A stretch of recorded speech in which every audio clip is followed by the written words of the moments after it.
Hello everyone. Previous व्हिडिओमध्ये आपण syllabus topic 1.5.10 form factor, 1.5.11 crust factor और पीक फॅक्टर म्हणजे काय, काही एक्झाम्पल्स, त्याचबरोबर syllabus topic phasor representation of an alternative क्वांटिटीची फेजर रिप्रेझेंटेशन कसं करायचं आहे, फेजर डायग्राम आपण पाहिली होती.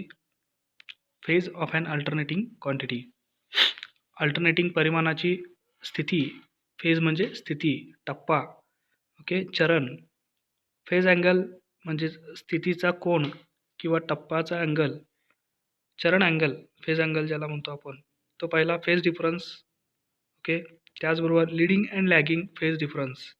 लिडिंग म्हणजे पुढे असणे, लॅगिंग म्हणजे मागे असणे, यांच्यातील फेज डिफरन्स आपण मागील लेक्चरमध्ये पाहिला होता. त्याचबरोबर mathematical representation of phasors, phasor representation, okay, rectangular representation, conversion from polar to rectangular, अतिशय महत्त्वाचा टॉपिक आपण मागील व्हिडिओमध्ये syllabus topic 1.8.3 conversion from polar to rectangular, rectangular to polar conversion, addition and subtraction of phasors using rectangular form. त्याचबरोबर multiplication and division of phasors using polar form. काही examples आपण मागील व्हिडिओमध्ये पाहिले. त्याचबरोबर सिंगल फेज AC सर्किट हा syllabus topic 1.9 आपण व्हिडिओच्या शेवटी सुरुवात केला होता. सिंगल फेज AC सर्किट्स, त्याच्यामध्ये syllabus topic 1.9.1 reactance and impedance. Okay, reactance म्हणजे प्रतिक्रिया आणि इम्पिडन्स म्हणजे प्रतिबाधा. इम्पिडन्स म्हणजे प्रतिबाधा, रिॲक्टन्स म्हणजे प्रतिक्रिया. Okay, syllabus topic 1.9.1. In the DC circuit we have define, आपण DC सर्किटमध्ये त्याची परिभाषित केलेली व्याख्या अशी आहे, resistance as opposition to the flow of current. Resistance म्हणजे रोधक, हा काय आहे, अपोजिशन म्हणजे विरोध करतो कोणाला, to the flow of current, प्रवाहित होणाऱ्या करंटला. सिमिलरली त्याचप्रमाणे फॉर AC सर्किट, त्याचप्रमाणे AC सर्किटसाठी, AC सप्लाय असणाऱ्या सर्किटसाठी वी डिफाईन टू टर्म्स, आपण दोन टर्म्सची परिभाषा करू शकतो, reactance X and impedance Z. Reactance म्हणजे प्रतिक्रिया आणि इम्पिडन्स म्हणजे Z. ठीक आहे, DC सप्लाय असणाऱ्या सर्किटमध्ये रेझिस्टन्स असेल, AC सप्लाय असणाऱ्या सर्किटमध्ये रिॲक्टन्स अँड इम्पिडन्स, प्रतिक्रिया आणि प्रतिबाधा, ह्या दोन महत्त्वाच्या टर्म्स असतील. Syllabus topic 1.9.2 reactance. Question 11. Okay, आजच्या व्हिडिओचा question number 11. Define reactance, conductance, inductive susceptance, capacitive susceptance म्हणजे काय. Reactance can be of two types. Okay, प्रतिक्रिया ह्या ज्या आहेत ह्या दोन प्रकारच्या आवश्यकता आहेत. फर्स्ट आहे inductive reactance XL, inductive. Okay, inductive म्हणजे ज्या सर्किटमध्ये इंडक्टर आहे त्या सर्किटला आपण इंडक्टिव्ह रिॲक्टन्स म्हणजे इंडक्टरकडून येणारी प्रतिक्रिया, त्याला आपण म्हणतो XL. ओके, कॅपॅसिटिव्ह रिॲक्टन्स म्हणजे कॅपॅसिटर ज्या सर्किटमध्ये आहे असता त्या सर्किटकडून येणारा कॅपॅसिटिव्ह रिॲक्टन्स, कॅपॅसिटिव्हचा प्रतिक्रिया XC आपण पाहणार आहोत. Okay, syllabus topic 1.9.3 inductive reactance XL. Okay, inductive reactance XL म्हणजे ज्या सर्किटमध्ये इंडक्टर आहे तर इंडक्टर असताना त्या सर्किटकडून येणारी प्रतिक्रिया म्हणजेच इंडक्टिव्ह प्रतिक्रिया, इंडक्टिव्ह रिॲक्टन्स XL. ठीक आहे, अतिशय महत्त्वाचं आहे. या टॉपिकवरती बऱ्याच वेळा प्रश्न विचारलेले आहेत. इंडक्टिव्ह रिॲक्टन्स व्याख्या लिहा, कॅपॅसिटिव्ह रिॲक्टन्स व्याख्या लिहा, डिफाईन इम्पिडन्स म्हणजेच प्रतिबाधा म्हणजे काय ते लिहा, इंडक्टिव्ह रिॲक्टन्स म्हणजे इंडक्टर असतानाची प्रतिक्रिया काय आहे ते लिहा. Okay, we define the inductive reactance XL, आपण त्याची परिभाषा करतो की inductive reactance XL as a XL equals to omega L. XL म्हणजेच काय, L म्हणजेच इंडक्टर, X म्हणजे रिॲक्टन्स प्रतिक्रिया, XL इंडक्टिव्ह रिॲक्टन्स. इथे Xच्या सफिक्समध्ये L आहे, याचा अर्थ इंडक्टिव्ह रिॲक्टन्स. X कॅपिटलमध्ये आहे, L कॅपिटलमध्येच आहे परंतु सफिक्समध्ये आहे. ओके, XL म्हणजेच काय, inductive reactance equals to omega L equals to 2πfL. XL म्हणजेच काय, ओमेगा L, कॅपिटल L म्हणजेच काय, 2πfL. And the unit of inductive reactance is ohm, आणि इंडक्टिव्ह रिॲक्टन्सचं जे एकक असेल ते ओहम असेल. We can define the inductive reactance as the opposition to the flow of alternating current. Okay, आपण इंडक्टिव्ह रिॲक्टन्सची परिभाषा अशी करू शकतो की as the opposition to the flow of alternating current. Opposition to the flow of alternating current. ठीक आहे, म्हणजे अल्टरनेटिंग करंटला तो काय करतोय, विरोध करतोय. प्रवाहित होणाऱ्या करंटला नाही, अल्टरनेटिंग करंटला. ओके, अल्टरनेटिंग करंट इथे लक्षात घ्या. AC करंटला तो काय करतोय, विरोध करतोय. Offered by an inductance. इंडक्टन्सकडून ऑफर्ड केलेले, देऊ केलेले, ऑफर केलेले, ओके, इंडक्टन्सकडून ऑफर्ड केलेल्या अल्टरनेटिंग करंटला तो काय करतोय, अपोज करतोय. मग कॅपॅसिटिव्ह रिॲक्टन्स सिलेबस टॉपिक 1.9.4 म्हणजे काय, एखाद्या सर्किटमध्ये जर कॅपॅसिटर असेल तर त्या सर्किटमध्ये असणाऱ्या कॅपॅसिटरकडून प्रतिक्रिया काय येते, तर XC. ओके, XC म्हणजेच काय, एक्स कॅपिटलमध्ये आहे, सी कॅपिटलमध्ये आहे, परंतु सफिक्समध्ये आहे. कॅपॅसिटिव्ह रिॲक्टन्स म्हणजेच कॅपॅसिटर असतानाची प्रतिक्रिया XC. ओके, तर ह्या टॉपिकवरती सुद्धा MSBTच्या परीक्षांमध्ये प्रश्न विचारले आहेत. Define inductive reactance, capacitive reactance. We define the capacitive reactance XC as. आपण कॅपॅसिटिव्ह रिॲक्टन्स परिभाषा अशी करू शकतो, XC as XC equals to 1/ωc equals to 1/2πfc. Okay, inductive रिॲक्टन्ससाठी काय होतं, ωL इक्वल्स टू 2πfL. आता इथे आहे XCसाठी equals to 1/ωc equals to 1/2πfc. Equation number 1.9.1. Okay, हे लक्षात ठेवा, इक्वेशन नंबर, समीकरण number. And the unit of capacitive reactance is ohm. आणि कॅपॅसिटिव्ह रिॲक्टन्सचं जे एकक आहे ते सुद्धा ओहमच असणार आहे. ओके, धस म्हणून capacitive reactance XC is defined as the opposition offered by the pure capacitor. ठीक आहे, म्हणजेच की XC जो आहे त्याची परिभाषा आपण अशी करू शकतो की अपोजिशन, अपोजिशन म्हणजे विरोध, ऑफर्ड बाय प्युअर कॅपॅसिटर, एखाद्या शुद्ध कॅपॅसिटरकडून देऊ केलेला विरोध. ओके, कोणाला, to the flow of alternating current, प्रवाहित होणाऱ्या अल्टरनेटिंग AC करंटला. Equation 1.9.1 shows that. समीकरण 1.9.1 असे दाखवते की the capacitive reactance is inversely. Inversely म्हणजेच काय, व्यस्त. ओके, इनव्हर्सली, उलट. ओके, कॅपॅसिटिव्ह रिॲक्टन्स जो आहे, कॅपॅसिटिव्हची प्रतिक्रिया जी आहे ती इनव्हर्सली आहे, उलट आहे. प्रोपोर्शनल, प्रोपोर्शनल म्हणजे प्रमाणबद्ध, च्याशी योग्य प्रमाणात असणारा. ठीक आहे, इनव्हर्सली प्रोपोर्शनल, उलट प्रमाणबद्ध असणारा.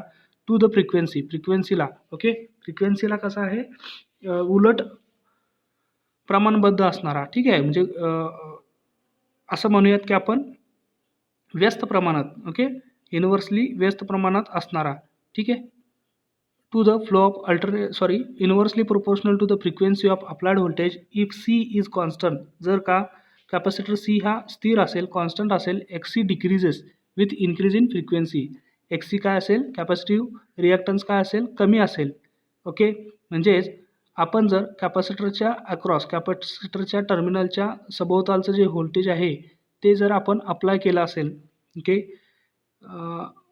इफ C इज कॉन्स्टंट, जर का कॅपॅसिटरची किंमत ही स्थिर असेल तर XC decreases with increase in frequency F. ठीक आहे, म्हणजेच कॅपॅसिटिव्ह रिॲक्टन्स कमी होईल with increase in frequency F, जर का फ्रिक्वेन्सी वाढवली तर.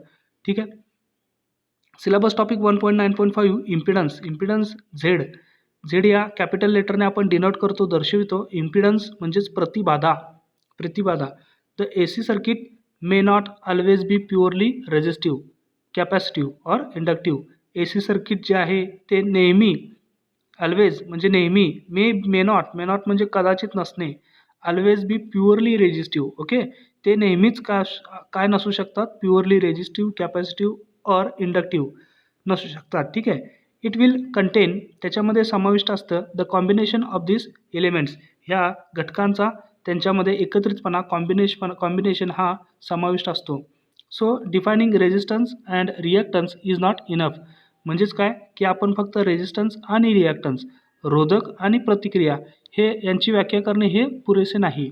हेन्स, म्हणून अ कॉम्बिनेशन ऑफ, एकत्रितपणा, कॉम्बिनेशन म्हणजे एकत्रितपणा, combination of R resistance, R म्हणजेच रेझिस्टन्स, XL म्हणजे इंडक्टिव्ह रिॲक्टन्स अँड XC म्हणजे capacitive reactance is defined and it is called as impedance. Okay, hence a combination, impedance म्हणजे काय लक्षात घ्या, प्रतिबाधा म्हणजेच काय, एखाद्या सर्किटमध्ये रेझिस्टन्स, इंडक्टिव्ह रिॲक्टन्स आणि कॅपॅसिटिव्ह रिॲक्टन्स एकत्रितपणाने त्या सर्किट्समध्ये प्रतिबाधा किंवा प्रतिक्रिया देत असतील तर त्या सर्किटचा आपण इम्पिडन्स Z असा त्याची परिभाषा करू शकतो. Impedance is denoted by capital letter Z and has unit ohm. Okay, impedance हा सुद्धा कॅपिटल लेटर झेडने दर्शवला जातो आणि त्याचा सुद्धा युनिट काय आहे? Ohm. Impedance can be expressed. Impedance प्रतिबाधा कॅन बी एक्सप्रेस्ड, त्याला आपण एक्सप्रेस करू शकतो, सादर करू शकतो in the polar form as follows. Polar फॉर्ममध्ये आपण इम्पिडन्सला दर्शवू शकतो, रिप्रेझेंट करू शकतो. Z equals to mod of Z. Okay, उभ्या दोन रेषा त्याच्यामध्ये झेड म्हणजेच mod of Z at an angle phi ohm. Unit काय आहे? ओहम.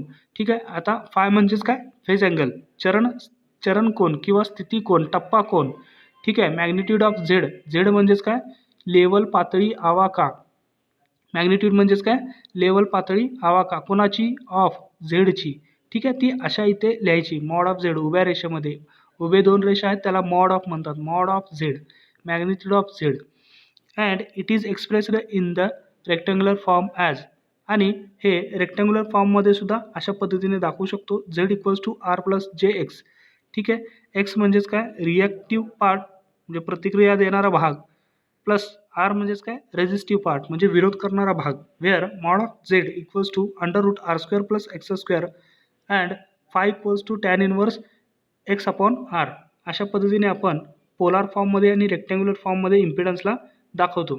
अतिशय महत्त्वाचा टॉपिक आहे inductive reactance XL, capacitive reactance एक्ससी आणि इम्पिडन्स म्हणजे काय. Okay, syllabus topic 1.10. इथून जे घटक समाविष्ट असणार आहेत ते purely resistive, purely inductive, purely capacitive घटक समाविष्ट असतानाचे व्होल्टेज आणि करंटचा वेव्हफॉर्म, इक्वेशन आणि फेजर डायग्राम आपण डिटेलमध्ये पाहणार आहोत. सिलेबस टॉपिक 1.10 IMP आहे प्युअरली रेझिस्टिव्ह एसी सर्किट. म्हणजे एखाद्या एसी सर्किटमध्ये फक्त आणि फक्त रेझिस्टर आहे, प्युअर आहे. ओके, फक्त आणि फक्त रेझिस्टर आहे, प्युअर आहे. ठीक आहे, म्हणजेच त्या सर्किटकडून फक्त काय होणार आहे? करंटला अपोजिशन होणार आहे. करंटला काय होणार आहे? अपोजिशन होणार आहे. प्रतिक्रिया मिळणार नाही. प्रतिक्रिया केव्हा मिळेल? ज्यावेळी इंडक्टर किंवा कॅपॅसिटर असेल त्यावेळी. ठीक आहे, आता पाहूया आपण प्युअरली रेझिस्टिव्ह एसी सर्किटमध्ये काय होतं आहे. Purely resistive AC circuit. The purely resistive AC circuit is as shown in figure 1.10.1. आकृती 1.10.1 मध्ये दाखवलेले आहे प्युअरली रेझिस्टिव्ह एसी सर्किट. इथे पाहू शकता ए. ओके, काय काय कनेक्ट आहे पहा. व्होल्टेज सोर्स आहे, एसी व्होल्टेज सोर्स आहे, V equals to M sine omega T. Current प्रवाहित होते सर्किटमधून I, small letter I. Okay, आणि इथे पहा कॅपिटल लेटर आर मध्येच काय दाखवलेलं आहे? रेझिस्टन्स आहे जो की प्युअर आहे.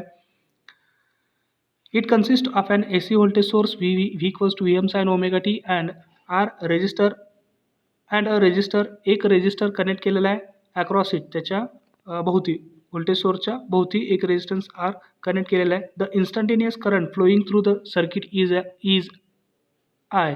इन्स्टंटेनियस म्हणजे त्या काळचा. ओके, त्या काळी असलेला तात्काळ समकालीन एकाच वेळी त्यावेळी करंट किती प्रवाहित होतोय? आय. तो सर्किटमध्ये दाखवलेला आहे. ओके, तर इथे पहा बी मध्ये काय दाखवलेलं आहे? फिगर 1.10.1. ओके, व्होल्टेज आणि करंटच्या वेव्हफॉर्म्स दाखवलेल्या आहेत. ही व्होल्टेजची वेव्हफॉर्म आहे आणि ही करंटची वेव्हफॉर्म आहे. ठीक आहे, voltage across R V equals to M sine omega T इतक्या व्हॅल्यूमध्ये, इन्स्टंटेनियस व्हॅल्यूमध्ये व्होल्टेजची वेव्हफॉर्म आलेली आहे. आरच्या अक्रॉस आपण अप्लाइड केलेली. ठीक आहे, तर पहा current small I equals to I M sine omega T. करंटचं इक्वेशनसुद्धा दिलेलं आहे. करंटचा जो वेव्हफॉर्म आहे त्याची सुद्धा इक्वेशन इथं दिलेलं आहे. ठीक आहे, करंट थ्रू आर. आता करंट थ्रू आर, थ्रू म्हणजे काय? च्यामधून प्रवाहित होणारा करंट हा नेहमी इलेमेंटमधून जातो आणि व्होल्टेज हा आपण अक्रॉस त्या इलेमेंटच्या भोवती अप्लाय करतो. ठीक आहे, दाब. व्होल्टेज म्हणजे काय? दाब. तो नेहमी इथे असतो, प्रेशर इलेमेंटच्या भोवती.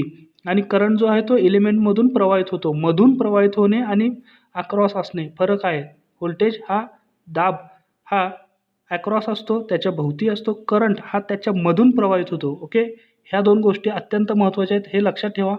Syllabus topic 1.10.1 analysis of the purely resistive AC circuit. आता प्युअरली रेझिस्टिव्ह एसी सर्किटचं विश्लेषण कशा पद्धतीने होतं पहा. Let us analyse. चला विश्लेषण करूया. The purely resistive AC circuit to obtain the following. Okay, purely resistive AC circuit मिळवतो खालील गोष्टी. Voltage and current waveform. Voltage and current waveform तर इथे दिलेले आहेत. ओके, तर पहा फेजर डायग्राम अतिशय महत्त्वाचं आहे. ह्या तीन गोष्टी, voltage and current waveform, phasor diagram and power in resistive AC circuit. आणि रेझिस्टिव्ह एसी सर्किटमध्ये असणारा पॉवर, शक्ती, आपण ह्या तीन गोष्टी अनालाइज करणार आहोत. ठीक आहे, तर पहा syllabus topic 1.10.2 voltage and current equation, voltage and current waveform and equations. Voltage आणि current waveforms and equations. Referring to figure 1.10.1a 1.10.1a दाखवल्याप्रमाणे काय दाखवलं आहे फिगरमध्ये, व्होल्टेज सोर्स दाखवला आहे V m sin omega T, current I small flow होतं resistor R मधून. ठीक आहे, जो रेजिस्टर आर आहे तो व्होल्टेज सोर्सच्या अक्रॉसमध्ये कनेक्टेड आहे. Figure 1.10.1a. The instantaneous voltage, instantaneous म्हणजे त्या काळचा समकालीन एकाच वेळी voltage across the resistor V R. Okay, रेजिस्टरच्या अक्रॉस जो व्होल्टेज असणार आहे तो व्ही आर असेल, is same as the source voltage. तो कसा असणार आहे, सोर्स व्होल्टेज स्त्रोताचा जो व्होल्टेज आहे तेवढाच असणार आहे. ठीक आहे, देअरफॉर म्हणून therefore V R equals to V M sine omega T. Expression number 1.10.1. V R voltage across resistor तो कसा असणार आहे, सोर्स व्होल्टेज व्ही इतकाच असणार आहे. तो किती असणार आहे, V M sine omega T. Applying the Ohm's law, जर का आपण इथे ओहम्स लॉ लागू केला, ओहमचा नियम जर लागू केला, the expression for the instantaneous current. Okay, समीकरण असं तयार होईल इन्स्टंटेनियस करंटसाठी, फ्लोईंग थ्रू द रेजिस्टरमधून प्रवाहित होणाऱ्या करंटसाठी इन्स्टंटेनियस करंट इक्वेशन अशा पद्धतीने तयार होईल की इज गिवन बाय, जो दिलेला आहे ओहम्स लॉच्या नियमानुसार, आय इक्वल्स टू व्होल्टेज छेद resistance. Okay, current equals to voltage छेद रेजिस्टन्स. आता करंट तर आय स्मॉल आहे बरोबर, व्होल्टेज कोणाचा असणार आहे, व्होल्टेज अक्रॉस त्या रेजिस्टरच्या भोवताली अप्लाय केलेला आपण व्होल्टेज व्ही आर घेणार आहोत, छेद रेजिस्टन्स, छेदात काय येईल, रोधक येईल. ठीक आहे, त्या रोधकाची किंमत येईल. हा ओहम्स नियम आहे. ठीक आहे, आता याला सविस्तरमध्ये लिहिले असतात काय होईल, equals to V M sine omega T. V R म्हणजेच काय, V M sine omega T. Expression number 1.10.1 वरून आपल्याला दिसते. व्ही म्हणजेच काय आहे, V M sine omega T, छेद आर म्हणजे आरच असेल, त्या रेजिस्टन्सची व्हॅल्यू असेल, equals to V M at an angle 0 degree. आता हे पोलार फॉर्ममध्ये लिहिण्याचा प्रयत्न केला आहे. V M at an angle 0 degree छेद R at an angle 0 degree. Okay, V M at an angle 0 degree upon R at an angle 0 degree. ठीक आहे, लेट आय एम म्हणजेच काय, peak current equals to V M upon R, comma I equals to I M at an angle 0 degree equals to I M sine omega T. Okay, expression number 1.10.2. समजा I M म्हणजेच काय आहे, V M upon R. मग I M जिथे जिथे असेल, V M upon R जिथे जिथे असेल तिथे आपण आय एम पुट करणार आहोत. I M at an angle 0 degree equals to I M sine omega T. Expression number 1.10.2. From the current equation, करंटच्या समीकरणानुसार 1.10.2 नुसार वी कन्क्लूड दॅट, आपण असा निष्कर्ष लावू शकतो की फर्स्ट आहे the current flowing through a purely resistance.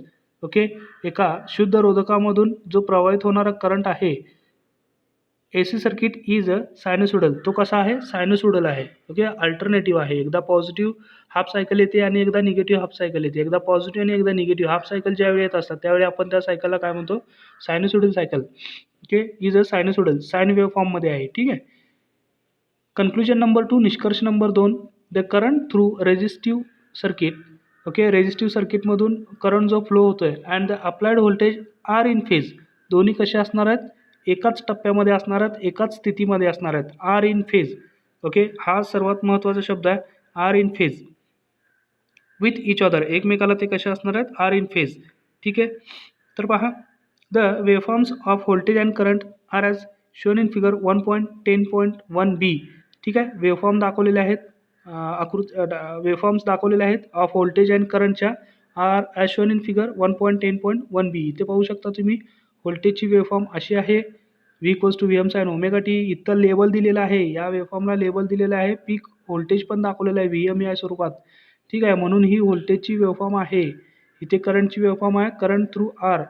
Okay, आता ॲक्रॉस आणि थ्रू ह्या दोन शब्दातला अर्थ मी मगाशीच सांगितला आहे. ॲक्रॉस म्हणजे रेजिस्टरच्या ॲक्रॉस, रोधकाच्या ॲक्रॉस, रोधकाच्या सभोवताली, रोधकाच्या बाजूने लावलेला व्होल्टेज हा नेहमी बाजूने लावतात, ॲक्रॉस लावतात.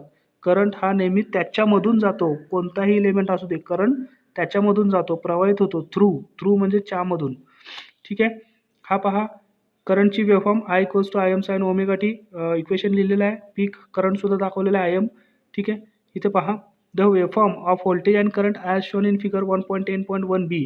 नोट, सूचना, नोट दॅट, लक्षात ठेवा की current and voltage in a purely resistive circuit are in phase. हे लक्षात ठेवा की प्युअरली रेजिस्टिव्ह सर्किट ज्यावेळी असतो त्यावेळी करंट आणि व्होल्टेज हा एकाच स्थितीमध्ये असतात, एकाच फेजमध्ये असतात, एकाच चरणामध्ये असतात. That means the phase angle between them is 0. म्हणजेच की त्यांच्यातील फेज डिफरन्स जो आहे, फेज अँगल जो आहे त्यांच्या दोघांमधील व्होल्टेज आणि करंटमधील हा 0 असतो. phi equals to 0. If the voltage has a phase angle phi, if the voltage has phase angle phi, then the current also will have the same phase angle phi. जर का व्होल्टेजकडे एक अँगल फाय असेल तर करंटकडे सुद्धा तोच angle same five असेल. Okay, इथे पाहू शकतो आपण फेजर डायग्राम अतिशय महत्त्वाचा आहे. प्युअरली रेजिस्टिव्ह सर्किट जर समजला तर प्युअरली इंडक्टिव्ह सर्किट समजेल, प्युअरली कॅपॅसिटिव्ह समजेल. ओके, पण समजून घेण्याच्या 3च स्टेप महत्त्वाच्या आहेत. Syllabus topic 1.10.3 phasor diagram, purely resistive AC सर्किटचा phasor diagram. The phasor diagram for a purely resistive AC circuit is as shown in figure 1.10.1c. Okay, phasor diagram 1.10.1c मध्ये दाखवलेले आहे. फेजर डायग्राम इथं पाहू शकतो. The phase difference, जी टप्पा आहे, जी स्थिती आहे, जे चरण आहे त्यांच्यातील डिफरन्स, फरक बिटवीन दोघांच्या मधील, बिटवीन म्हणजे दोघांच्या मधील, कोणाच्या मधील, व्होल्टेज आणि करंटच्या मधील phasor is phi equals to 0. तो किती आहे? phi equals to 0. Also note that the phasors represent the RMS value V and I of the voltage and current respectively. ठीक आहे. Also ओके, हे सुद्धा लक्षात ठेवा की the phasors represents the RMS value. Phasors हे काय करतात? रूट मीन स्क्वेअरची किंमत दाखवतात. कोणाची? व्होल्टेज आणि करंट आयची, of the voltage and current respectively. Okay, तर पहा फिगर नंबर 1.10.1c मध्ये फेजर डायग्राम दाखवलेला आहे. हा 0 रेफरन्स पॉईंट आहे. ठीक आहे, त्याच्यातून पहिल्यांदा व्होल्टेजची वेव्हफॉर्म दाखवलेली आहे. ओके, त्याच व्होल्टेजच्या लाईनवर, त्याच व्होल्टेजच्या मार्गावर करंट आय सुद्धा आहे. ओके, म्हणजेच काय? फेज अँगल काय आहे? 0 आहे. ठीक आहे, व्होल्टेज आणि current are in phase. Voltage आणि करंट हे एकाच स्थितीमध्ये आहेत. Example 1.10.1 write the expression for instantaneous current. Okay, तात्काळ त्याच क्षणी असलेल्या करंटचं एक्सप्रेशन लिहा असं म्हणतात ते. थ्रू अ प्युअर रेजिस्टन्स, एका शुद्ध रेजिस्टन्समधून प्रवाहित होणाऱ्या करंटचं एक्सप्रेशन लिहा. ऑफ व्हॅल्यू 100 ओहम, 100 ओहमचा प्युअर शुद्ध रेजिस्टन्स दिलेला आहे, त्याच्यामधून प्रवाहित होणाऱ्या करंटची एक्सप्रेशन लिहा, करंटचं डेफिनेशन लिहा असं म्हणतात ते. If the source voltage is V of T equals to 325 sine 100 pi T plus π/3. ठीक आहे, आता हे जर एक्सप्रेशन नीट पाहिलं, V of T equals to 325 sine 100 pi T plus π/3 हे जर नीट पाहिलं आणि standard equation V equals to VM sine omega T ह्या इक्वेशनशी जर कम्पेअर केलं, तुलना केली, तर आपल्याला काय काय गोष्टी मिळतात. ठीक आहे, हे गोष्टी लक्षात ठेवा. सोल्युशन पहा. दिलेलं जे काय गणितामध्ये प्रॉब्लेममध्ये जे काय दिलेलं आहे ते सविस्तर लिहून घेणे ही पहिली स्टेप महत्त्वाची असते. The given voltage can be expressed in the polar form as. Okay, व्होल्टेजचं जे एक्सप्रेशन आहे ते पोलार फॉर्ममध्ये लिहून घ्यायचं आहे. सुरुवातीला V of T equals to 325 at an angle π/3 degree volts. Okay, π/3 degree volts. आता 100 पाय टी कुठे गेले? तर ओमेगा टी आहे. हा 100 पाय टी म्हणजेच काय? ओमेगा टी, अँग्युलर फ्रिक्वेन्सी आहे. ठीक आहे, तर त्याला थोडंसं बाजूला ठेवूया. आपल्याला इथे पोलर फॉर्ममध्ये लिहिण्यासाठी काय गरजेचं आहे? R at an angle theta. R at an angle theta. Theta किती आहे? अँगल किती आहे? कोण कितीचा आहे? π/3चा आहे. π/3चा आहे. ओके, π/3. ठीक आहे, हे लक्षात ठेवा. हेन्स म्हणून instantaneous current is given bye, म्हणून तात्काळचा जो करंट आहे तो कसा कॅल्क्युलेट करू शकतो आपण? सिंपल बेसिक ओम्स लॉच्या नियमानुसार करंट इक्वल्स टू व्होल्टेज छेद resistance. Current equals to voltage छेद रेजिस्टन्स. व्होल्टेज मला पोलर फॉर्ममध्ये लिहिण्यासाठी सोयीस्कर होईल म्हणून मी पोलर फॉर्ममध्ये लिहिलेला आहे.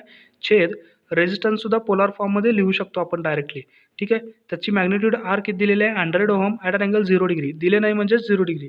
ठीक आहे, तर पहा जे मॅग्निट्यूड आहे आर यांचा काय होईल? भागाकार होईल आणि जे अँगल आहेत त्यांची वजाबाकी होईल. ठीक आहे, मग पहा current I of T equals to 320 at an angle π/3 degree divided by 100 at an angle 0 degree equals to 3.25. Okay, 325ला 100ने भाग घालवला असता 3.25 डायरेक्ट भागाकार येतो आणि कोणांची काय करायची आहे? वजाबाकी करायची आहे. π/3 - 0 ॲट अन अँगल π/3 येईल. ठीक आहे, so the expression for the instantaneous current is, म्हणून जे तात्काळ करंटसाठी जे समीकरण बनेल I of T equals to 3.25 sine 100 pi T हे ॲज इट इज राहील 100 पाय टी. ओके, म्हणजेच ओमेगा टी अँग्युलर वेलॉसिटी आपण ज्याला म्हणतो, प्लस π/3 हा आपण आत्ताच सबट्रॅक्शन करून काय केलं? भागाकार करत असताना अँगलची काय होईल? वजाबाकी होईल. वजाबाकी करून π/3 हा इतकाच अँगल शिल्लक राहील आणि करंटचं एकक काय असेल? Ampere. This shows that the instantaneous current is in phase with voltage V of T. हे समीकरण असं दाखवते की इन्स्टंटेनियस करंट, तात्काळ करंट, एकाच समकालीन असलेला एकाच वेळी घडणारा जो करंट आहे तो व्होल्टेजच्या फेजमध्ये आहे, व्होल्टेजच्या स्थितीमध्येच आहे. Syllabus topic 1.10.4 impedance of purely resistive circuit. आता इम्पिडन्स म्हणजे काय? प्रतिबाधा. इम्पिडन्स म्हणजे कॅपिटल झेड आपण पाहिलं होतं. Impedance of purely resistive circuit. तर प्युअरली रेझिस्टिव्ह सर्किटमध्ये इम्पिडन्स काय असेल? The impedance Z is expressed in the rectangular form as, ठीक आहे, इम्पिडन्स झेड हे रेक्टँग्युलर फॉर्ममध्ये दाखवलं असता Z equals to R plus जे X, where R is the resistive part while X is the reactive part. R काय असणार आहे? रोधकाचा भाग असेल आणि एक्स काय असेल? प्रतिक्रियेचा भाग असेल. ठीक आहे. Wien the load is purely resistive, जेव्हा लोड हा प्युअरली रेझिस्टिव्ह असतो. लोड म्हणजेच काय? कंझ्युम करणारा घटक, कंझ्युम करणारा, खर्च करणारा घटक. ठीक आहे. एखादा तुमच्याकडे व्होल्टेज सोर्स असेल आणि त्याला तुम्ही रेजिस्टर किंवा एखादा बल्ब लावाल तर तो काय झाला? रेजिस्टर आणि बल्ब हा कंझ्युम करणारा device.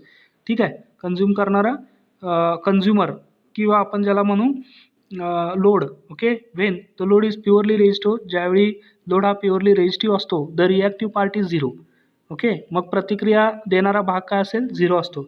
That is X equals to zero. Hence the impedance of resistive circuit is given by, मग रेझिस्टिव्ह सर्किटचा impedance Z equals to R ohm equals to R plus J ohm. Imaginary पार्टचा X, reactive part किती आहे? Zero. म्हणजेच पुढची term सगळी झिरोच येईल. मग Z equals to R ohm येईल. In the polar form it is given by Z equals to R at an angle 0 degree ohm. Z equals to R at an angle 0 degree ohm. Syllabus topic 1.10.5 average power PAV. Syllabus topic 1.10.5 average power PAV. ठीक आहे. Average power काय असते पहा purely resistive सर्किटमध्ये? The average power supplied by the source, स्रोताकडून पुरवली जाणारी average power, average शक्ती काय असते? And the consumed by the pure resistor, आणि प्युअर रेझिस्टरकडून खर्च केली जाणारी, कंझ्युम म्हणजे खर्च केली जाणारी, गिळंकृत केली जाणारी शक्ती काय असते पहा? अँड कन्झ्युम्ड बाय, बाय म्हणजे च्याद्वारे, कोणाद्वारे? प्युअर रेझिस्टरद्वारे. Connected in AC circuit is given by PAV equals to VRMS into IRMS. Voltage गुणिले करंट म्हणजेच पॉवर असते, शक्ती असते. ठीक आहे. तर व्होल्टेज काय असणार आहे? रूट मीन स्क्वेअर, आणि आय म्हणजेच काय असणार आहे? करंट हा रूट मीन स्क्वेअर इतकाच असणार आहे. म्हणजेच VRMS म्हणजेच काय होतं? 0.707 इंटू IM, आणि IRMS म्हणजे 0.707 into IM. Okay. Expression number 1.10.3 विसरू नका. Average power in pure resistive circuit PAV equals to VRMS into IRMS. Thus the average power in a resistive circuit. म्हणून ॲव्हरेज पॉवर जे असते रेझिस्टिव्ह सर्किटमध्ये is equal to the product of, okay, product म्हणजे गुणाकार, product of RMS value of voltage and current. ठीक आहे. Voltage आणि करंटच्या RMS व्हॅल्यूचा गुणाकार असतो. इथे पहा syllabus topic 1.11 purely inductive AC circuit. आता दुसरा घटक आला. ओके. इंडक्टिव्ह आला. पूर्वीचा जो होता तो रेझिस्टिव्ह होता, आता कोणता आहे? इंडक्टिव्ह आहे. इंडक्टर असताना AC सर्किटचा जो सर्किट डायग्राम असेल, फेजर डायग्राम असेल, आणि व्होल्टेज आणि करंटची वेव्हफॉर्म आणि त्यांचं एक्सप्रेशन आपल्याला डिटेलमध्ये पाहायचं आहे. Syllabus topic 1.11 purely inductive AC circuit. Okay. तर पहा, राईट, इथे क्वेश्चन नंबर 13 बनतोय. Write only equation, formula, draw phasor diagram for above quantities. Figure 1.11.1 shows the purely inductive AC circuit. It consists of alternating voltage source. Okay. Figure 1.11.1 दाखवते की ते purely inductive AC circuit दाखवते. त्याच्यामध्ये समाविष्ट आहे alternating voltage source. Okay. एक AC voltage source आहे of instantaneous voltage V equals to VM sine omega T, and a pure inductance L, आणि एक शुद्ध इंडक्टन्स L आहे. The pure inductance has 0 ohmic resistance. जो प्युअर इंडक्टन्स आहे त्याच्यामध्ये 0 ohmic resistance आहे. रोधक किती आहे? 0 ओहमचा रोधक आहे. It is a coil. ही एक प्रकारची कॉईल आहे with only pure inductance of L henries. Okay. फक्त प्युअर इंडक्टन्स L हेनरीजची ही फक्त कॉईल आहे की ज्याच्यामध्ये ओहमिक रेजिस्टन्स काय आहे? 0 आहे. इथे पहा figure 1.11.1 purely inductive AC circuit. पूर्वीची फिगर होती 1.10.1 प्युअरली रेझिस्टिव्ह AC सर्किट होती. आता इथं काय आहे? Figure 1.11.1 purely inductive AC circuit. ठीक आहे. Source voltage V equals to VM sine omega T. इथे पाहू शकता. करंट I फ्लो होते कोणामधून? इंडक्टन्स L मधून. ठीक आहे. आणि व्होल्टेज जो आपण अप्लाय केला आहे कोणाच्या भोवती? इंडक्टन्सच्या भोवती. तो किती असणार आहे? E equals to -L di/dt self induced EMF. di/dt self induced EMF. आता सेल्फ इंड्युस्ड EMF म्हणजेच काय? स्वतःकडून तयार झालेला, स्वतःकडून निर्माण झालेला EMF, इलेक्ट्रोमोटिव्ह फोर्स, हा सुद्धा असतो इंडक्टरच्या बाबतीत. E equals to -L di/dt. ठीक आहे. इथं पहा syllabus topic 1.11.1 equations for current I and voltage V. Okay, current I आणि व्होल्टेज व्हीसाठी समीकरणे काय आहेत, इक्वेशन्स काय आहेत. लेट द इन्स्टंटेनियस व्होल्टेज, तात्काळचा समकालीन एकाच वेळी घडणारा voltage applied to the purely inductive AC circuit is given by V equals to V M sine 2 pi F T. आता 2 पाय एफ टीचाच इथं शॉर्ट फॉर्म असतो ओमेगा टी. ओमेगा म्हणजेच angular velocity, ओमेगाचीच किंमत असते 2 पाय एफ. ओके, तर पहा आता इथे एफ आहे म्हणजेच सॉरी ठीक आहे. Okay, 2 pi F expression number 1.11.1. Let the instantaneous current through the circuit be I. Instantaneous current जो आहे, तात्काळचा जो करंट आहे थ्रू द सर्किटमधून प्रवाहित होणारा तो स्मॉल आय आहे. Then it can be proved that. Okay, मग त्याला आपण असं सिद्ध करू शकतो की equation for instantaneous current is given by I equals to I M sine 2 pi F T minus पाय/2. आता इथे -पाय/2 का आलं तर पाहूया आपण. ओके, नेक्स्ट कन्सेप्टमध्ये आहे 2 पाय एफ टी मायनस पाय/2 expression number 1.11.2 where I M is the peak value of current. म्हणजेच आय एम काय आहे, करंटची पीक व्हॅल्यू आहे. पीक म्हणजे मोठी किंमत आहे. ठीक आहे. The expression for current can be explained as follows. जे करंटचं एक्सप्रेशन आहे ते खालील पद्धतीने आपण स्पष्ट करू शकतो, एक्सप्लेन करू शकतो. स्मॉल आय म्हणजेच काय, इन्स्टंटेनियस करंट. हाच आपल्याला शोधायचा असतो इन्स्टंटेनियस करंट. त्यावेळचा त्या काळचा झटपट असणारा current equals to I M. I M म्हणजेच काय, पीक व्हॅल्यू. इथं खाली पाहू शकतो आपण आय एम ड्रॉप डाऊन बाणने आरोने दाखवलेलं आहे. Peak value. साईन म्हणजेच काय, current wave is a sine wave. Current wave जी आहे ती साईन वेव्ह आहे. Sine SIN. साईन हे काय दर्शवतं, करंट वेव्ह जी आहे ती साईन वेव्ह आहे.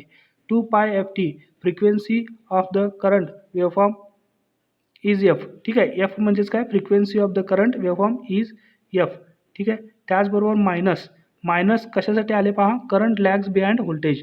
जर okay, current lags behind voltage म्हणजेच काय, करंट मागे आहे.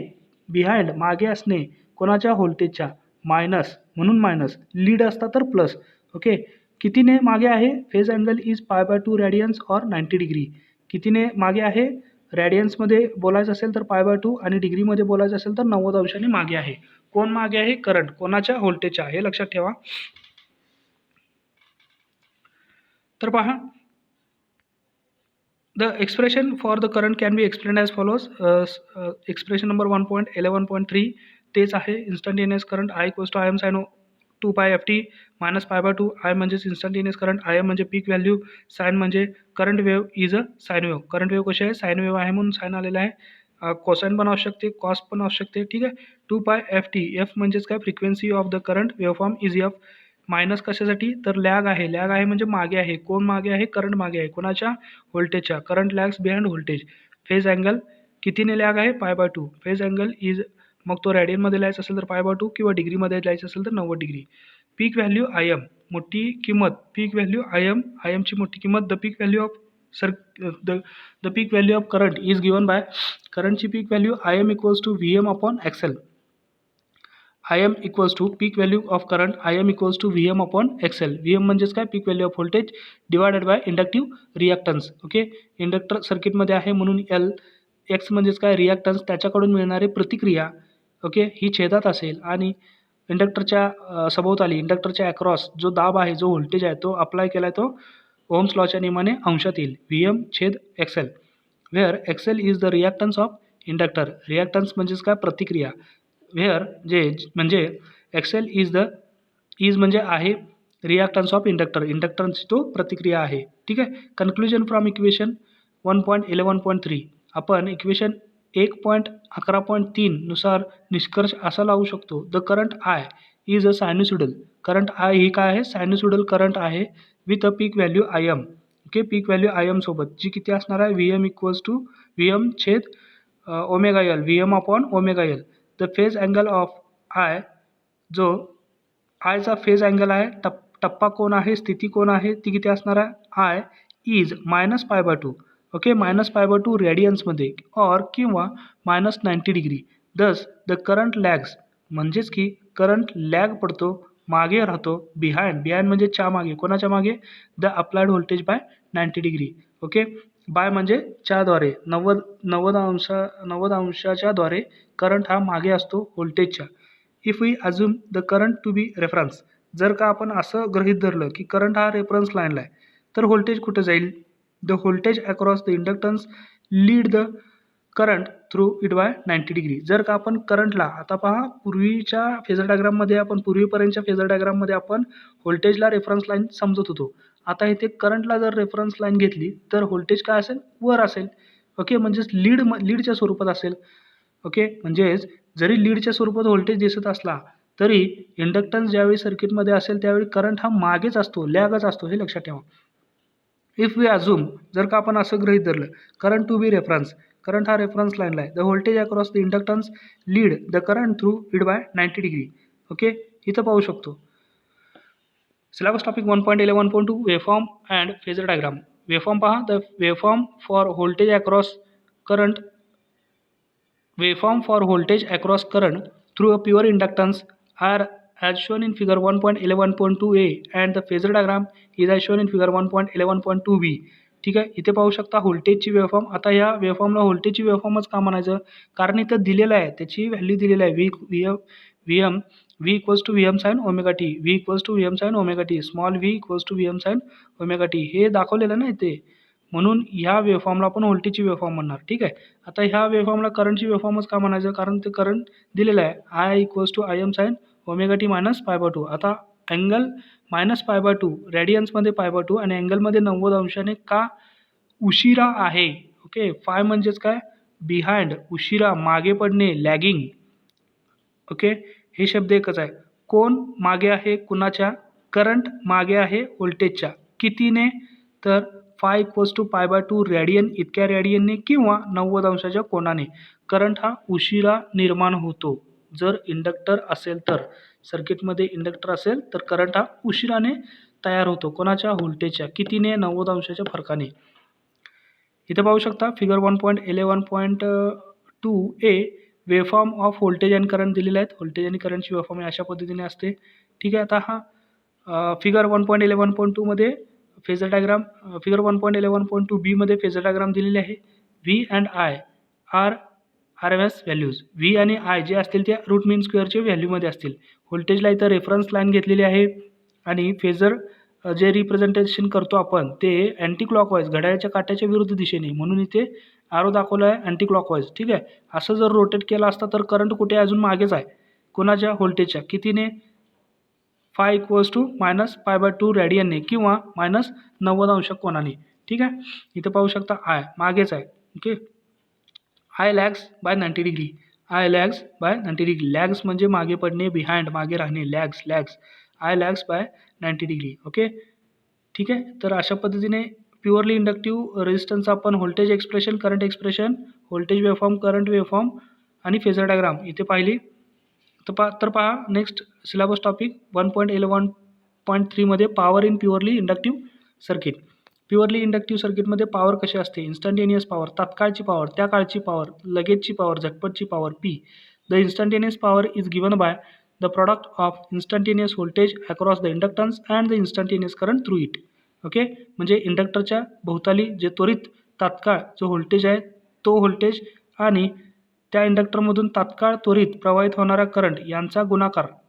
ओके, म्हणजेच त्या काळची तात्काळ पॉवर असेल, शक्ती असेल. ठीक आहे, तर पहा देअरफॉर इन्स्टंटेनियस पॉवर, त्या काळची पॉवर, झटपट पॉवर, त्वरितची पॉवर, शक्ती P equals to V into I. It can be prove that, हे सिद्ध झालेलं आहे की instantaneous power in a purely inductive circuit is given by P equals to minus Vm divided by 2. Okay, minus Vm divided by 2 into sine 2 omega T. Expression number 1.11.4. This is expression for instantaneous power which shows that the instantaneous power is a sinusoidal waveform. Average power. आता average power काय आहे, the average power supplied to or consumed by a pure inductor. ठीक आहे, pure इंडक्टरकडे supply केली जाणारी average power किंवा pure इंडक्टरकडून खर्च केली जाणारी ॲव्हरेज पॉवर ही कशी असते, AC सर्किटमध्ये ही 0 असते. ती किती असते, 0. Therefore PAV equals to 0. लक्षात ठेवा, instantaneous power P equals to V into I, average power PAV equals to 0. Expression number 1.11.5. Syllabus topic 1.11.4 impedance of purely inductive circuit. Impedance of purely inductive circuit. Impedance म्हणजेच काय, प्रतिबाधा. Purely inductive सर्किटची प्रतिबाधा म्हणजे काय आपण पाहणार आहोत. The impedance Z is expressed in the rectangular form as Z equals to R plus जे एक्स. ठीक आहे. When the circuit is purely inductive ज्यावेळी सर्किट हे प्युअरली इंडक्टिव्ह किंवा इंडक्टरचं असतं त्यावेळी the resistive part is zero. Resistive part काय असतो, झिरो असतो. That is R equals to zero and X equals to X L. आणि एक्स जो असेल तो एक्सेल इतका असतो. ठीक आहे. आता एक्सेल म्हणजे काय ते कळेल तुम्हाला पुढे. Hence the impedance of purely inductive circuit is given by Z equals to j X L. Okay. Resistive part तर शून्य आला ना, शून्य प्लस जे एक्स म्हणजेच काय, जे एक्स शिल्लक राहील. Z equals to j X ohm. Unit काय असेल, ओहम. इन द पोलार फॉर्ममध्ये it is given by. Polar फॉर्ममध्ये हे अशा पद्धतीने देऊ शकतो की Z equals to X L at an angle 90 degree. Okay. At an angle 90 degree. आता पहा syllabus topic 1.12 purely capacitive AC circuit. Purely capacitive AC circuit. आता सर्किटमध्ये काय आहे, रेजिस्टन्स नाही, इंडक्टर नाही. आता काय आहे, कॅपॅसिटर आहे. तो कसा प्युअर आहे. ठीक आहे. इथं पहा the purely capacitive AC circuit is shown in figure 1.12.1a. It consist of a pure capacitor C and a voltage source V equals to Vm sin omega t. A pure capacitor has its leakage resistance equal to infinity. Pure कॅपॅसिटरचा जो leak होणारा जो resistance आहे equal to इन्फॅनिटी. इन्फॅनिटी म्हणजेच काय, असंख्य, अगणित, की ज्याच्यामध्ये आपण त्याचा हिशोब लावू शकत नाही. इन्फॅनेट. ओके. अमर्याद. V equals to V M sine omega t. Voltage source दिलेला आहे, करंट दिलेला आहे जो सर्किटमधून आणि कॅपॅसिटरमधून प्रवाहित होतोय. आणि कॅपॅसिटर सी ते प्युअर दिलेलं आहे, त्याच्या अक्रॉसचं व्होल्टेज व्ही सी आपण कन्सिडर केलेलं आहे. व्ही सी म्हणजेच capacitor voltage. Purely capacitive circuit figure 1.12.1a. Figure 1.12.1b capacitor charge and discharge in the alternate quarter cycles. Capacitor हा एकदा चार्ज होतो, एकदा डिस्चार्ज होतो, ती दाखवणारी वेवफॉर्म फिगर 1.12.1 बी मध्ये दिलेली आहे. व्ही सी म्हणजेच कॅपॅसिटर व्होल्टेज तो किती असेल, V M sine omega t. जेवढा अप्लाय केला तेवढाच, जो की तो वाय ॲक्सिसवरती घेतो आपण नेहमी, एक्स ॲक्सिसवरती आपण अँगल घेतो त्या वेवफॉर्मचा. ठीक आहे. C charges. इथं पहा कॅपॅसिटर हे जे डॉटेड हे जे हॅशड दाखवलेले आहे तो काय आहे, कॅपॅसिटर डिस्चार्ज होतो. आणि हे जे डॉटेड किंवा रेखांकन केलेलं आहे ते म्हणजेच काय, सी चार्ज होतो, कॅपॅसिटर चार्ज होतो. ठीक आहे. Charges, discharges. आता निगेटिव्ह स्वरूपात का होईना पण कॅपॅसिटर हा चार्ज होणारच आहे. ठीक आहे. इथे दाखवलेलं आहे. आणि निगेटिव्ह स्वरूपात का होईना पण कॅपॅसिटर डिस्चार्ज पण होणार आहे. सी डिस्चार्जेस होतो. Figure 1.12.1 B capacitor charge and discharge in the alternate quarter cycle. The capacitor charge when applied voltage is increased. जेव्हा आपण अप्लाइड व्होल्टेज, जे कॅपॅसिटरच्या भोवती जे व्होल्टेज लावलं आहे तो ज्यावेळी वाढवू त्यावेळी कॅपॅसिटर काय होतो, चार्ज होतो. And discharge. आणि कॅपॅसिटर डिस्चार्जसुद्धा होतो केव्हा, when the applied voltage is decreased. ज्यावेळी आपण अप्लाइड केलेलं व्होल्टेज आहे ते कमी करू त्यावेळी. This gives rise to alternating current. Okay. Alternating करंटला हा काय करतो, उदय उंचीवर नेऊन ठेवतो. अल्टरनेटिंग करंटला आयला उंचीवर नेऊन ठेवतो, उदय करतो, राईज करतो इन द सर्किटमध्ये. This is shown in figure 1.12.1 B. हेच फिगर 1.12.1 बी मध्ये दाखवलेलं आहे. Syllabus topic 1.12.1 equation for voltage and current. Okay. Question number 14 write only equation formula, draw phasor diagram for above quantities. Let the instantaneous applied voltage be denoted by V and be mathematically given by. instantaneous applied voltage जे आहे ते V ने दर्शवतो आणि गणिती स्वरूपात जे द्यायचं असेल तर given by V equals to VM sine 2 pi ft. Expression number 1.12.1 when it can be proved that, then it can be proved that. मग आपण त्याला अशा पद्धतीने सिद्ध करू शकतो की instantaneous current equation is given by. Instantaneous करंटचं जे इक्वेशन आहे ते अशा पद्धतीने असेल, I equals to IM sine 2 pi ft plus π/2. आता इथं प्लस आलं आहे, कॅपॅसिटर आहे म्हणून प्लस आलं आहे. ओके. हे का प्लस आलं आहे ते तुम्हाला नंतर समजेल. Expression number 1.12.2 where IM is the peak value of current. ज्यावेळी IM काय असेल, पीक व्हॅल्यू ऑफ करंट असेल. ठीक आहे. आता पहा the expression for current I can be explained as follows. I म्हणजेच काय, instantaneous current small I equals to IM म्हणजेच पीक व्हॅल्यू, साइन म्हणजेच current wave is in sine wave 2 pi ft frequency of the current waveform of f hertz plus म्हणजेच काय, current leads the voltage. Current काय करतो, lead करतो, पुढे असतो व्होल्टेजच्या. कोणाच्या, व्होल्टेजच्या. कितीने, π/2 ने. फेज अँगल इज π/2 रेडियन्स और 90 डिग्री. ओके. आता पहा peak value IM. The peak value of current is given by IM equals to voltage छेद रिॲक्टन्स, ठीक आहे. आता रिॲक्टन्स कसा येईल, कॅपॅसिटिव्ह रिॲक्टन्स. कॅपॅसिटिव्ह रिॲक्टन्स म्हणजे XC, ठीक आहे. कारण सर्किटमध्ये आता प्युअर कॅपॅसिटर आहे ना. IM equals to VM/XC, where XC is the reactance of capacitor. Reactance म्हणजे प्रतिक्रिया, कॅपॅसिटरकडून मिळणारी सर्किटमधील प्रतिक्रिया, ठीक आहे. कन्क्लुजन फ्रॉम इक्वेशन 1.12.3, आपण निष्कर्ष असा लावू शकतो इक्वेशन नंबर 1.12.3 मधून. Equation 1.12.3 is the expression for the instantaneous current through a purely capacitive AC circuit which indicates that, जो की असं दाखवतो की the current I is purely sinusoidal current I जो आहे तो प्युअरली सायनुसॉइडल करंट आहे with same frequency as that of the voltage. म्हणजे जितकी व्होल्टेजची फ्रिक्वेन्सी आहे तितकी करंटची वेव्हफॉर्म आहे. It has a peak value. Current आयला पीक व्हॅल्यू आहे की कोणती, IM equals to VM divided by XC, where XC equals to 1/2πfc. ज्यावेळी XC काय असेल, 1/2 πfc इतके असेल. The current has a phase angle phi equals to plus π/2 radian or 90 degree which shows that it leads the voltage across the capacitor by 90 degree. ठीक आहे. आता इथे पहा, हे सगळ्यात महत्त्वाचं आहे. शोज दॅट इट लीड्स, असं दाखवतो की तो लीड करतो, तो पुढे ढकलतो, पुढे आहे कोणाच्या, व्होल्टेजच्या across the capacitor by 90 degree, कितीने, 90 अंशाने. In other words, voltage across capacitor lags behind the current by π/2. दुसऱ्या शब्दात सांगायचं झालं तर व्होल्टेज मागे पडतो कोणाच्या, करंटच्या, कितीने, π/2 ने किंवा 90 अंशाच्या कोनाने. Syllabus topic 1.12.2 current and voltage waveform and phasor diagram. Current आणि व्होल्टेज वेव्हफॉर्म आणि फेजर डायग्राम आपण पाहूयात. इथं पाहू शकता syllabus topic 1.12.2 current and voltage waveform and phasor diagram. The voltage and current waveform for a purely capacitive AC circuit are as shown in figure 1.12.2a and the phasor diagram is as shown in figure 1.12.2b.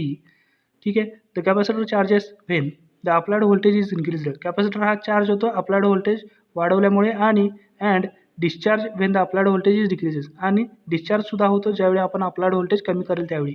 This gives rise to an alternating current. हे कॅपॅसिटरचं charging आणि discharging हे कारणीभूत ठरतं rise to alternating current. Rise म्हणजेच काय, उंचीवर नेणे, पुढे नेणे. I in the circuit. This is shown in figure 1.12.1b. हे आपण पाहू शकतो की फिगर 1.12.2b मध्ये दिलेलं आहे, फेजर डायग्राममध्ये दिलेलं आहे. ठीक आहे. 1.12.2a पहा, व्होल्टेज अँड करंट वेव्हफॉर्म. ही व्होल्टेजची वेव्हफॉर्म आहे, कारण इथं व्होल्टेजचं नाव दिलेलं आहे, V = VM sin ωt. व्होल्टेजची किंमत दिलेली आहे. हा करंटची वेव्हफॉर्म आहे, कारण इथे पहा, हा जो डॉटेड आहे, डॉटेड आणि इथून जो सुरुवात झालेला आहे तो करंट आहे. म्हणजे अगोदर निर्माण झाला आहे कोणाच्या, व्होल्टेजच्या, कितीने, प्लस π/2 किंवा प्लस 90 डिग्रीने. I = IM sin ωt plus π/2. एक लक्षात ठेवा, सिलिंग फॅन, छताच्या पंख्यावरती एक कॅपॅसिटर असतो. तो कशासाठी असतो, हाच लिडिंग करंट प्रोव्हाइड करण्यासाठी. ओके. तर पहा, फाय फेज अँगल कितीचा आहे, फायचा, किती, π/2. ओके. फाय = π/2. इथे पहा, व्होल्टेजची वेव्हफॉर्म, करंटची वेव्हफॉर्म दिलेली आहे. I = IM sin ωt plus π/2. Plus π/2 म्हणजेच काय, की करंट वेव्हफॉर्म ही व्होल्टेजच्या वेव्हफॉर्मपेक्षा पुढे आहे, लीड आहे, कितीने, प्लस π/2 ने किंवा प्लस 90 अंश कोनाने. इथे पहा phasor diagram. V and I are the RMS value. V आणि I हे काय आहेत, RMS व्हॅल्यू आहेत. जर आपण फेजर डायग्रामला अँटी क्लॉकवाईज, घड्याळाच्या काट्याच्या विरुद्ध दिशेने फिरवले असता, तर व्होल्टेज ही रेफरन्स लाईन समजली असता, तर करंट कितीने पुढे आहे, 90 अंशाने. ओके. π/2 रेडियन्सने. Current lead by 90 degree. Current lead by 90 degree. Figure 1.12.2 purely capacitive circuit. Syllabus topic 1.12.3 power in purely capacitive AC circuit. आता प्युअरली कॅपॅसिटिव्ह AC सर्किटची पॉवर पहा. Instantaneous power. The instantaneous power, instantaneous म्हणजे त्या काळची तात्काळ झटपट power, P = V × I. It can be proved that the instantaneous power, हे असं सिद्ध झाले आहे की instantaneous power in a purely capacitive AC circuit is given by P = VM IM divided by 2 sin 2 ωt. Expression number 1.12.4. Average power किती असते purely capacitive सर्किटमध्ये. Average power in purely capacitive AC circuit is the average power of purely supplied to consumed, average value of power supplied to and consumed by a pure capacitor connected in AC circuit is 0. ठीक आहे. Average power किती असते, 0 असते. Syllabus topic 1.12.4 impedance म्हणजेच प्रतिबाधा of A purely capacitive circuits. The impedance Z is expressed in the rectangular form is Z = R + jX when the circuit is purely capacitive.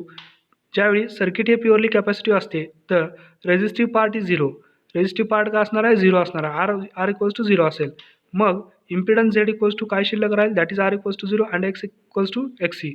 Okay, तर पहा, hence the impedance of purely capacitive circuit is given by Z equals to minus J X. Z equals to minus J XC, minus J XC. Okay, in the polar form. In the polar form. आता minus काय आलं? इथे तर plus आहे. R equals to शून्य केल्यानंतर इथे x equals to एक्सी समजल्यानंतर एक्सीची किंमत प्लस यायला पाहिजे. मायनस का आलं? तर एक्सी हा कसा आहे? 1/2 एफ सी आहे. एक्सी हा कसा आहे? 1/2 एफ सी असा आहे, हे लक्षात ठेवा. म्हणून अंशात लिहिताना तो मायनसमध्ये येईल. In the polar form it is given by XC at an angle minus 90 degree. XC at an angle minus 90 degree. Ohm. Unit काय असेल? ओहम. ठीक आहे, तर इथं पहा एक एक्झाम्पल आहे. Example 1.12.1. Find the current through a purely capacitive circuit. Purely capacitive सर्किटमधून प्रवाहित होणाऱ्या करंटची किंमत शोधायची आहे. Containing a voltage source. त्याच्यामध्ये व्होल्टेज सोर्स असा दिलेला आहे, V equals to 230 volts 50 hertz and a capacitor of 1000 microfarad. आणि एक कॅपॅसिटर दिलेला आहे 1000 मायक्रोफॅरेड कॅपॅसिटर असलेला 230 व्होल्ट व्होल्टेज इतका आणि 50 हर्ट्ज फ्रिक्वेन्सी इतका असलेल्या प्युअरली कॅपॅसिटिव्ह सर्किटमधून प्रवाहित होणारा करंट शोधायचा आहे. सोल्युशन दिलेल्या क्वांटिटीज आहे तशा लिहून घ्या. R M S value of voltage equals to 230 volt. 1 capacitive reactance आपल्याला फाइंड आउट करावा लागेल. कॅपॅसिटिव्ह रिॲक्टन्स एक्सी, जो की आपण फाइंड आउट करू शकतो. आपल्याला फॉर्म्युला माहीत असायला हवा. फॉर्म्युला माहीत आहे. XC equals to 1/2 F C 1/2 पाय तसंच राहील गुणिले 50 फ्रिक्वेन्सी दिलेली आहे 50 हर्ट्ज इंटू सीची व्हॅल्यूसुद्धा दिलेली आहे सर्किटमध्ये, सॉरी प्रॉब्लेममध्ये. सी किती आहे? 1000 मायक्रोफॅरेड. 1000 गुणिले 10⁻⁶ मायक्रोफॅरेडसाठी आपण काय लिहितो? (6.) हे छेदातील हे सोडवल्यानंतर आपणाला 3.183 ओहम इतकी एक्सीची व्हॅल्यू मिळेल. कॅपॅसिटिव्ह रिॲक्टन्स मिळेल. सेकंड आहे R M S value of current. I equals to V divided by X C. आपल्याला आय शोधायचा आहे, करंट शोधायचा आहे. दिलेलं व्होल्टेज व्ही अंशात घ्या, छेदात रिॲक्टन्स लिहा, कॅपॅसिटिव्ह रिॲक्टन्स लिहा इक्वल्स टू 230 छेद 3.183 equals to 72.26 ampere. Example number 1.12.2. A 50 microfarad capacitor is connected across a 230 volt 50 hertz supply. Calculate the resistance offered by the capacitor. Resistance calculate करायचा आहे. The maximum power calculate करायचे आहे. The RMS value of the current drawn by the capacitor आणि R M S value find out करायची आहे करंटची drawn by the capacitor. कॅपॅसिटरकडून घेतली जाणारी. Solution given. C equals to 50 microfarad. दिलेल्या क्वांटिटीज लिहून घ्या. आता मायक्रोफॅरडचं कन्व्हर्जन मी फक्त इथं सिम्प्लिफिकेशन करतोय. 50 × 10⁻⁶ फॅरड. ओके, -6 10⁻⁶ म्हणजे microfarad. V R M S equals to 230 volt. F equals to 50 hertz. 1 reactance offered by the capacitor. पहिली क्वांटिटी आपल्याला रिॲक्टन्स शोधायची आहे. Reactance offered by capacitor. कॅपॅसिटरनं देऊ केलेली रिॲक्टन्सची किंमत शोधायची आहे. XC equals to 1/ω equals to 1/2 F C equals to 1/2 आहे तसे इंटू 3.14 ही पायची किंमत आहे 3.14 इंटू 50 म्हणजेच फ्रिक्वेन्सी 50 हर्ट्ज असते दिलेली आहे प्रॉब्लेममध्ये. Okay, into 50 into 10⁻⁶. 50 म्हणजेच काय? कॅपॅसिटरची व्हॅल्यू दिलेली आहे 50 मायक्रोफॅरेड. मायक्रोफॅरेडच्या ऐवजी 10⁻⁶. ह्या सर्व छेदातील किंमत सॉल्व्ह केल्यानंतर आपल्याला काय मिळेल? 63.6 ओहम इतकी काय मिळेल? Reactance offered by the capacitor. आता पहा the R M S value of current. आता आर एम एस व्हॅल्यू, करंटची R M S value drawn by the capacitor कशी काढणार? Therefore I R M S equals to V R M S divided by X C. V R M S किती दिलेलं आहे? R M S value 230 volt छेद 63.6 capacity reactance equals to 3.62 ampere. आपल्याला इतका R M S current मिळेल. Third आहे maximum current. आता maximum current आणि आर एम एस करंटमध्ये काय फरक असतो? तर आर एम एस करंट हा मॅक्झिमम करंटच्या 0.707 इतक्या पटीने असतो. ठीक आहे, तर therefore I M equals to I R M S into √2. Okay, into √2 equals to 3.62 into √2 5.11 ampere. हा मॅक्झिमम करंट असेल, पीक करंट असेल. ठीक आहे. क्वेश्चन नंबर 15 हा विद्यार्थ्यांनी सोडवायचा आहे आजच्या प्रॉब्लेममधील. मी वाचतो फक्त प्रॉब्लेम, सॉल्व्ह तुम्ही करायचा आहे नोटबुकमध्ये. एक्झाम्पल नंबर 1.12.3 समजावून सुद्धा सांगतो. 380 microfarad 318 microfarad capacitor is connected across 230 volt. Voltage दिलेला आहे 230 व्होल्ट. फ्रिक्वेन्सी दिलेली आहे 50 hertz. System determine capacity reactance एक्सी आपल्याला शोधायचं आहे. RMS value of current IRMS शोधायचं आहे. इक्वेशन फॉर व्होल्टेजसाठी इक्वेशन तयार करायचं आहे.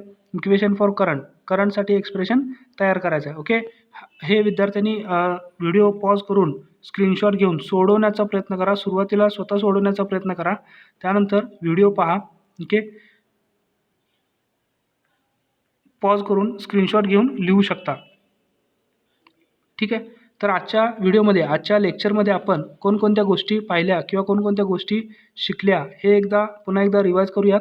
तर आपण syllabus topic 1.9 single phase AC circuit सुरू केला होता. त्यामध्ये सिलेबस टॉपिक 1.9.1 रिॲक्टन्स आणि इम्पिडन्स. रिॲक्टन्स म्हणजे प्रतिक्रिया, इम्पिडन्स म्हणजे प्रतिबाधा. म्हणजे काय आपण पाहिलं, reactance, conductance, inductive susceptance, capacitive susceptance आपण इत्यादी गोष्टी पाहिल्या. ओके, 1.9.3 इंडक्टिव्ह रिॲक्टन्स XL म्हणजे काय, कॅपॅसिटिव्ह रिॲक्टन्स XC म्हणजे काय, इम्पिडन्स Z तो पोलार फॉर्ममध्ये रेक्टँग्युलर फॉर्ममध्ये कसं लिहितात तो सुद्धा पाहिला. Syllabus topic 1.10 purely resistive AC circuit. Purely resistive AC सर्किटमध्ये आपण analysis of the purely resistive AC circuit करत असताना त्याच्यामध्ये व्होल्टेज आणि current waveform, phasor diagram, power in resistive AC circuit पाहिली आपण. ओके, त्याच्यामध्ये पहा question number 12, write only equation for formula, draw phasor diagram for above quantities. ठीक आहे, तर इथे पहा सिलेबस टॉपिक 1.10.2 मध्ये व्होल्टेज आणि करंट वेव्हफॉर्म अँड इक्वेशन्स आपण पाहिलेत. ओके, त्याचबरोबर फेजर डायग्रामसुद्धा पाहिली प्युअरली रेझिस्टिव्ह सर्किटची. त्याचबरोबर इम्पिडन्स आणि प्युअरली रेझिस्टिव्ह सर्किटसुद्धा पाहिलं आपण. ठीक आहे, त्याच्यामध्ये ॲव्हरेज पॉवर आणि RMS पॉवर हे सुद्धा कॅल्क्युलेट केले. सिलेबस टॉपिक 1.11 मध्ये सेम त्याच गोष्टी रेझिस्टरच्या बाबतीत ज्या गोष्टी होत्या त्याच क्वांटिटीज आपण इंडक्टिव्ह AC सर्किटच्या बाबतीत पाहिल्या. म्हणजेच की पहिल्यांदा सर्किट डायग्राम, व्होल्टेज आणि करंट इक्वेशन, त्याबरोबर करंटचं एक्सप्रेशन, त्याचबरोबर व्होल्टेज आणि करंटचे वेव्हफॉर्म्स, फेजर डायग्राम इत्यादी गोष्टी आपण पाहिल्या. ॲव्हरेज आणि RMS पॉवर आपण पाहिली इंडक्टिव्ह सर्किटची, इन्स्टंटेनियस पॉवर आणि ॲव्हरेज पॉवर. ठीक आहे, त्याचबरोबर instantaneous of impedance of purely inductive circuit. Purely inductive सर्किटचा इम्पिडन्स Z सुद्धा पाहिला आपण रेक्टँग्युलर फॉर्ममध्ये. इथे पहा सिलेबस टॉपिक 1.12 मध्ये प्युअर कॅपॅसिटिव्ह सर्किटमध्ये सर्किट डायग्राम. ओके, त्याचबरोबर हे कॅपॅसिटर चार्ज आणि डिस्चार्ज होतानाची वेव्हफॉर्म. ओके, त्याचबरोबर इक्वेशन फॉर व्होल्टेज आणि करंट आणि व्होल्टेजसाठी इक्वेशन आपण पाहिले. करंटचं एक्सप्रेशन +π/2 म्हणजेच +90 डिग्रीमध्ये काय येतं, कसं येतं हे आपण पाहिलं. त्याचबरोबर पीक व्हॅल्यू IM म्हणजेच काय, ती कशी कॅल्क्युलेट करणार. Syllabus topic 1.12.2 current and voltage waveform and phasor diagram आपण पाहिली. व्होल्टेज आणि करंटची वेव्हफॉर्म आणि फेजर डायग्राम आपण पाहिली. करंट लीड आहे कोणाला, व्होल्टेजला, कितीने, π/2 रेडियनने किंवा 90 अंशाने. ठीक आहे, इथं पाहू शकतो फेजर डायग्राम. त्याचबरोबर syllabus topic 1.12.3 power in purely capacitive AC circuit. Instantaneous power असेल, ॲव्हरेज पॉवर असेल आपण पाहिलं. इम्पिडन्स पाहिला, impedance of purely capacitive circuit rectangular फॉर्ममध्ये Z=R+jX. ओके, तर पहा काही एक्झाम्पलसुद्धा आपण पाहिले सोपे. ठीक आहे, त्याचबरोबर एक्झाम्पल एक प्रॉब्लेम जो आहे प्रॉब्लेम नंबर 1.12.3 हा मुलांना वहीमध्ये सोडवण्यासाठी देतो आहे. ठीक आहे, व्हिडिओ पॉज करून स्क्रीनशॉट घेऊन सोडवण्याचा प्रयत्न करा, जमेल. ओके, सो नेक्स्ट लेक्चर साठी पाहत राहा SRG technical and thanks for watching this video.